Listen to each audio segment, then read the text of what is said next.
মধ্যপ্রাচ্যের উত্তেজনা বাড়ায় সেখানে যুদ্ধবিমান সহ নানা সামরিক সরঞ্জাম মোতায়েন করেছে যুক্তরাজ্য, জানিয়েছে ব্রিটিশ প্রধানমন্ত্রী কেয়ার স্টারমার।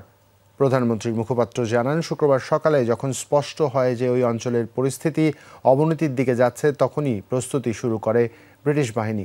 তিনি আরও জানান, ব্রিটিশ ঘাঁটি থেকে পাঠানো হয়েছে অতিরিক্ত জ্বালানি সরবরাহকারী বিমান, পাঠানো হবে আরও যুদ্ধবিমান। এদিকে ইসরায়েল ইরান উত্তেজনার বিষয়টি নিয়ে সৌদি যুবরাজ মোহাম্মদ বিন সালমানের সঙ্গে ফোনে কথা বলেছেন স্টারমার। প্রধানমন্ত্রী দপ্তর থেকে এক বিবৃতিতে জানানো হয়েছে, মধ্যপ্রাচ্যের গুরুতর উদ্বেগজনক পরিস্থিতি নিয়ে আলোচনা করেছেন দুই নেতা এবং উত্তেজনা প্রশমনের প্রয়োজনীয়তা নিয়ে একমত হয়েছেন তারা।